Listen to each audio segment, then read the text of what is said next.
Hello, today we're filming outdoors and I'm gonna try and find a table so I'm not going around like this with a camera in my hand. Okay, this is kind of like an awkward place to film. I hope that my pants are not gonna get tainted because they're really white and cute. Hello. Hi, my name is Joy and I love to make content where I talk about my feelings and my dreams. I am an early stage startup founder building in a B2C AI creator space. And today we're gonna talk about my experience interviewing and getting rejected by Y Combinator. For those of you who don't know what Y Combinator is, it is, in my opinion, and probably a lot of people's opinions, the biggest accelerator in the world. Dropbox, Airbnb, a lot of really cool companies that I admire got their start at Y Combinator. So it's always been a dream of mine to apply and get admitted to Y Combinator. Of course, you don't need to get into Y Combinator to build a billion-dollar company or be really successful. There are some startups that do get into Y Combinator and still fail, but it is the startup dream since basically 2020. What happens with Y Combinator is when you get in, they give you an investment for 7% of your company. I'll paste the specifics here. And this was something that my co-founder and I really wanted to do. Yeah, so in the past, I've applied to Y Combinator by myself in 2021. I didn't get an interview then. My co-founder and I applied in December. We submitted a late application and we also didn't get an interview then, but this time we got an interview. I hear that only 3% of those who apply get interviews, so was very teary and very proud when we got an interview. We're interviewing with Y Combinator. It felt like an affirmation that we were somehow on the right direction.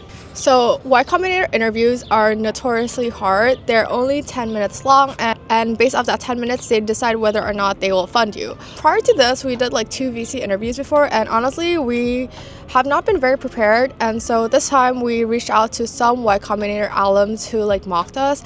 There was someone who did Y Combinator in 2011 who did a mock interview for us. There was someone who applied to Y Combinator and got accepted on his 3rd try who helped us mock interview, and there was also someone who got into Y Combinator a few days before we interviewed. Yeah, there's like a GitHub page that does a mock interview of Y Combinator's interviews, and I will say that it was probably the most intense 10 minutes of my life. I could feel my heart beating so much and I was super nervous. Yeah, I just can't believe it was happening. Regarding the interview itself, I think we failed to put our best foot forward despite our mock interviews. We failed to show what made us great as a team and also our product. I feel like it's all part of the learning experience. It was definitely my fault, especially my bad, that we failed to present our best foot forward. I was not as alert as I normally was, and yeah, ultimately, we failed to showcase our strengths as a team and our product.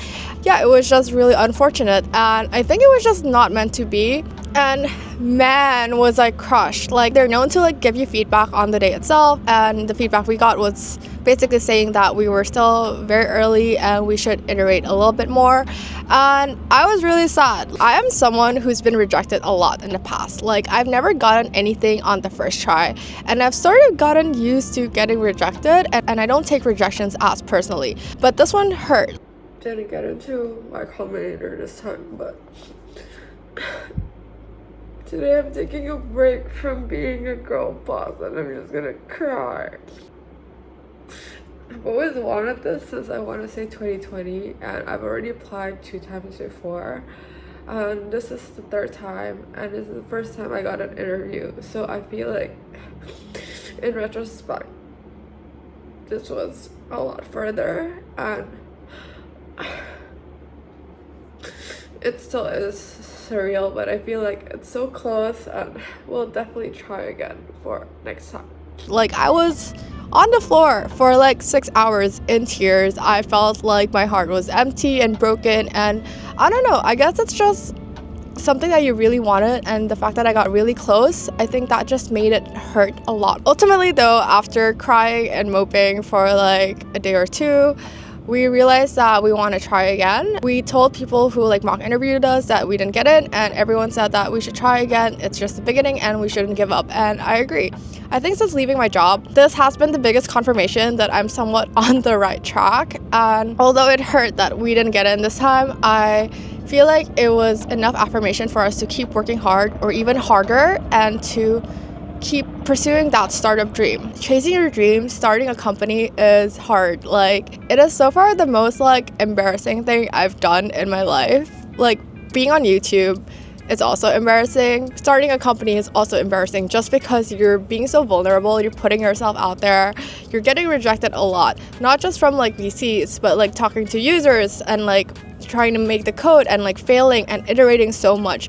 I have never been this humbled in my life. The rate at which we're going through these loops of like rejections and realizing that we were wrong and just making mistakes, it's kind of insane. But I feel like being an entrepreneur, being a founder, being a YouTuber, it's something that I really want. And I can't seem to stop myself from trying and to like keep doing it, even though it hurts, even though it's embarrassing. There's a certain foolishness to like my personality, which I think is like the reason why I was interested in this whole entrepreneurship thing in the first place. And so yeah, so that's like the big update. I wanted to talk about my rejection because I feel like there's a lot of content on the internet always about like success, and there's a lot of like Y Combinator like success videos, but there's not a lot of people talking about rejections because it's humiliating, right? Like, who wants to talk about the fact that they cried for 6 hours and was rejected? But I feel like this is the honest truth. Like, the reason why I started this YouTube channel isn't just to like highlight the highs of like my 20s or starting a company, but the reality of it, like trying to be an entrepreneur, trying to start a company, being a creator, it's all really hard and it is not a linear journey. But I feel like as humans, when we see people who are really successful, we think that it's a straightforward path. So this is like my attempt at documenting, showcasing the reality of like chasing your dreams in your 20s. I have not given up on my startup dreams. This is just a beginning. And I am optimistic. I feel good. Like, overall, I think I feel good.